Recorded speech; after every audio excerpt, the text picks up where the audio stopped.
Pastor Bujingo budde buziba tonna bakwogera ku nsonga za Museveni kuwagira bisiyagana kulya ssente zaabyo. Osirisi toyogera. Pastor Tom Mugerwa kiki? Obudde buziba mutundo yandibadde yakuttedde omuliro ng'oyogerako tyaba ne Simbanirizaako nnyo mikwano gyange yonna gye musinzira okuba nga mutuwuliriza kutegeeza nti oli ku Yugi Updates TV kusinzira okuba nga otuwuliriza.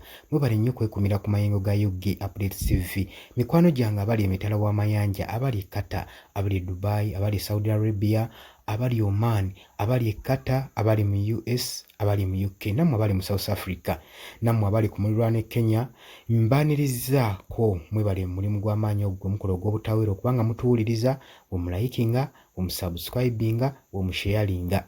Wabula gwe atannaba kubanga otwegattako nga wandiyagadde otwegattako, nkubiriza okkirire wansi awo waliwo ekigambo subscribe kikooneko, ojja kubanga osobola bulungi nnyo otweyungako gwe mukwano gwange ali eyampuliriza, osobole okubanga ofollowinga buli kye tukola. Naggamba nti okona ku kigambo subscribe towerabirangako na mukadde kekakuyambako okukuleetera notification message, okukuleetera information singa wabeerawo information gye tuba tutadde ku mukutu guno ogwa Yugi Updates TV. Mikwano gyange mmwe abali abampuliriza, mwebale mulimu gw'amaanyi gwe mukola ogwo ogw'obutaweera.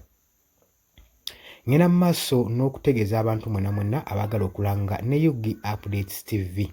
Ennamba y'essimu eya WhatsApp kweri eyo gye tubateereddeko gy'oba oyitako osobole okuba nga ocommunicatinga naffe, tujja kubeera nga tukufuna ddala bulungi nnyo, osobole okulanga bizinensi yo, nawe okuba bizinensi yo abantu mu maaso esobole okuba nga emanyikibwa gwe omukwano gwange ali eyo ampuliriza.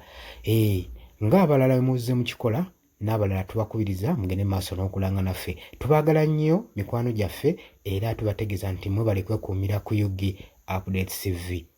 Mweraba.